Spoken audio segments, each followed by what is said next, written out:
Competitive exams की तैयारी मतलब ढेरों एमसीक्यू वीडियोस है ना। पर जरा सोचिए, क्या हो अगर सीखने का सबसे बड़ा सीक्रेट खुद उस सवाल के फॉर्मेट में ही छिपा हो। जी हाँ, आज हम इसी छिपी हुई शक्ति को समझने वाले हैं। ये चैलेंज तो हम सबने फेस किया है, राइट? इतना सारा सिलेबस, ढेरों फैक्ट्स और टाइम, वो तो हमेशा ही कम रहता है। लगती है ना एक बहुत बड़ी प्रॉब्लम। तो आज का सेंट्रल आइडिया यही है, क्या हो अगर ये टेस्ट वाले सवाल ही असल में स्टडी करने का सबसे स्मार्ट तरीका हो। चलिए मल्टीपल चॉइस क्वेश्चंस को देखने का अपना नजरिया ही बदल देते हैं। ओके, तो इसमें सीधे डाइव करते हैं।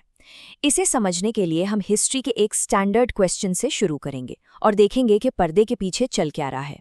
ये एक स्टैंडर्ड हिस्ट्री एमसीक्यू है जो किसी भी एग्जाम प्रेप वीडियो में मिल जाएगा। अब देखिए, ऊपर से तो लग रहा है कि बस एक साल पूछा जा रहा है, लेकिन इसकी गहराई में एक पूरी कहानी छिपी है। अब असली जादू जवाब में नहीं है, असली जादू इस बात में है कि कैसे ये एक सवाल पूरी कहानी को परत दर परत खोल देता है। तो देखिए ये कैसे खुलता है, परत दर परत। सबसे पहले जवाब 1757, ठीक है। फिर थोड़ी और डिटेल, मतलब एग्जैक्ट तारीख 23 जून। अच्छा, अब बैटलफील्ड में कौन कौन थे? एक तरफ ब्रिटिश ईस्ट इंडिया कंपनी, दूसरी तरफ नवाब सिराज उद दौला। उनको लीड कौन कर रहा था? Robert Clive. और फिर द बिग पिक्चर, सबसे जरूरी, इसका नतीजा क्या हुआ? अरे, इसने तो भारत के इतिहास का पूरा कोर्स ही बदल दिया। तो क्रूशियल पॉइंट ये है कि इस मेथड ने सिर्फ एक फैक्ट नहीं बताया, इसने फैक्ट्स के बीच का कनेक्शन जोड़ दिया है।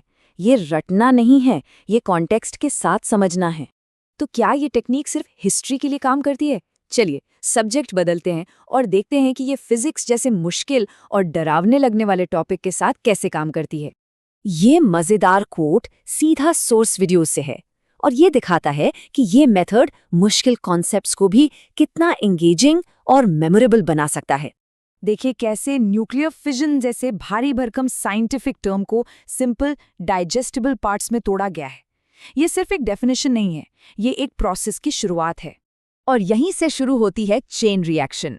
एक सवाल जवाब का फॉर्मेट चेन रिएक्शन जैसे कॉम्प्लेक्स आइडिया को एक सिंपल कॉज एंड इफेक्ट में बदल देता है। एक के बाद एक सारे डॉट्स जुड़ते जाते हैं। अब देखते हैं कि ये फॉर्मेट एग्जाम के लिए जरूरी बारीक डिटेल्स और प्योर मेमोराइजेशन में कैसे मदद करता है। एमसीक्यू फॉर्मेट का एक और सुपर पावर है साइड बाय साइड कंपैरिजन। ये एग्जाम के लिए एक क्रूशियल स्किल है। फिजन बॉम्ब और फ्यूजन बॉम्ब में क्या फर्क है, ये देखिए, बिल्कुल क्रिस्टल क्लियर।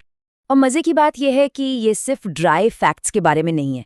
मेमोराइजेशन को इंटरेस्टिंग बनाने के लिए ना, इसमें मोनोनिक्स और कमाल की क्रिएटिव ट्रिक्स भी होती हैं। जैसे ये वाला U235 मतलब उल्लू नहीं यूरेनियम।